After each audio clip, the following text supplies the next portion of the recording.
আসসালামু আলাইকুম সবাইকে। এন ব্লগে আবার স্বাগতম আপনাদেরকে। আজকে নতুন একটি ব্লগ হবে। বলতে গেলে আজকে আপনারা দুবাইতে অনেকে এই ড্রাইভিং লাইসেন্সের জন্য অ্যাপ্লাই করেন, ঠিক আছে? তো ড্রাইভিং লাইসেন্সের জন্য অনেক জায়গায় যাওয়া হয় মানুষের। আমিও অনেকগুলি জায়গায় গিয়েছি, এখন আবার যাব এক জায়গায়।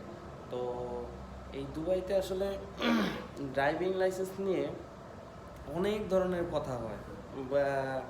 কেউ বলে যে ড্রাইভিংটা অনেক কঠিন, এখানে লাইসেন্স পাওয়াটা মানে খুবই খুবই কঠিন, মানে বলতে গেলে পিএইচডি হোল্ডারের মতন নাকি ড্রাইভিং লাইসেন্স নেওয়া। তো আর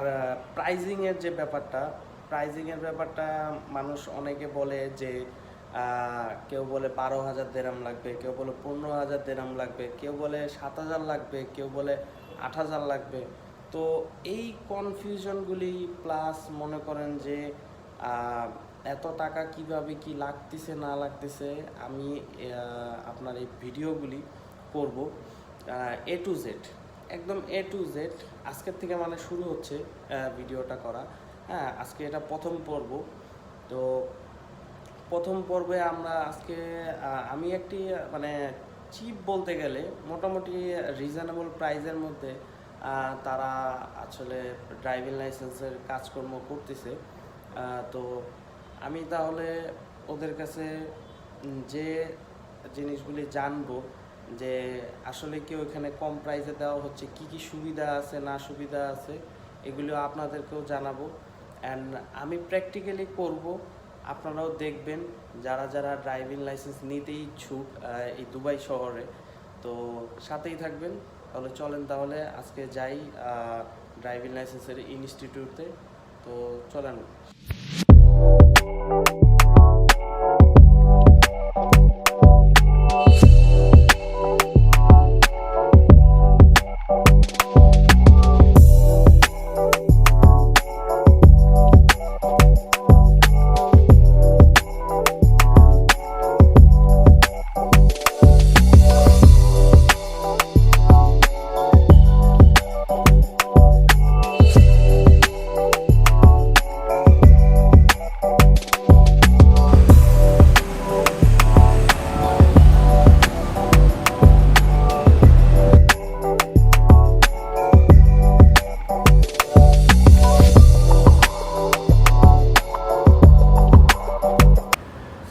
আমার পিছনে হলো এক্সিলেন্ট ড্রাইভিং স্কুল।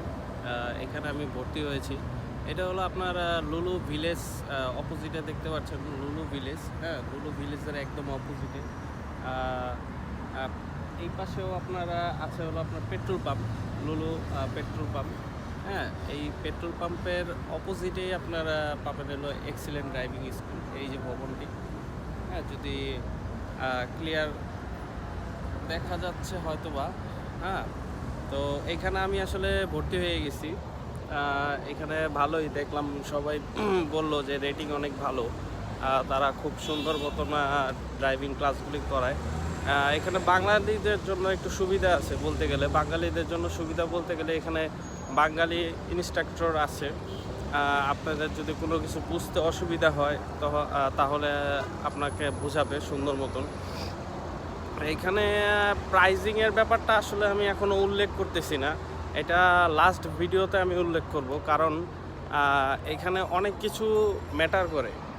বলতে গেলে যদি বলি, বিভিন্ন টেস্ট থাকে, অ্যাসেসমেন্ট টেস্ট থাকে, রোড টেস্ট থাকে, তারপরে আরটিওর কিছু টেস্ট থাকে, তারপরে স্কুলের কিছু টেস্ট থাকে।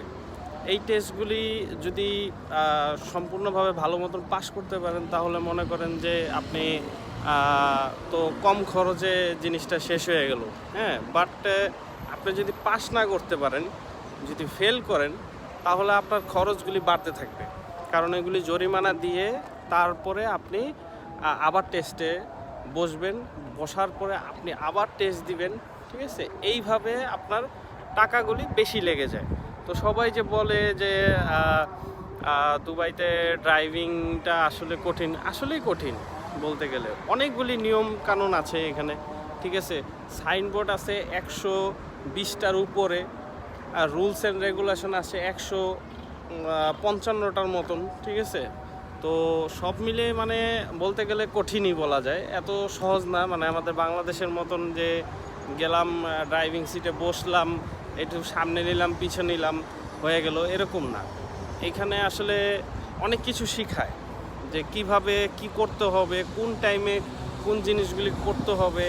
আপনি যদি রাস্তায় নামেন তাহলে আপনার কিভাবে নামতে হবে, তারপরে আপনার সাইনবোর্ডগুলি ফলো রাখতে হবে সব সময়।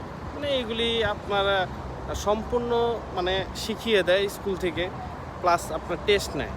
তো এই টেস্টগুলি পাস করার পরে আপনাকে লাইসেন্সটা দিবে। তো বিস্তারিত আমি আপনাদেরকে নেক্সট ভিডিওতে জানাবো যে কি কি পর্বগুলি আমি পার করছি, কিভাবে পার করছি, ঠিক আছে। তো সাথেই থাকবেন, এন ব্লগের সাথে থাকবেন, আর এন ব্লগের চ্যানেলটা সাবস্ক্রাইব করে রাখবেন। আর যদি ফেসবুক থেকে দেখতে থাকেন তাহলে ফলো করে রাখবেন। তো থ্যাংক ইউ। আজকের মতন নেক্সট ডেতে আমি কি করছি এগুলি আপনাদেরকে ইনফরমেশনগুলি জানাবো, যেন আপনাদের সহজ হয় সব কিছু। হ্যাঁ, সহজভাবে যেন আপনি ড্রাইভিংয়ের যে মানে অনেক কনফিউশন থাকে যে কিভাবে আমি অ্যাপ্লাই করব বা কী করব, এগুলি সব ইনফরমেশনগুলি আমি ভিডিওতে তুলে ধরব। তো আজকের মতন বাই বাই, তো আল্লাহ হাফেজ।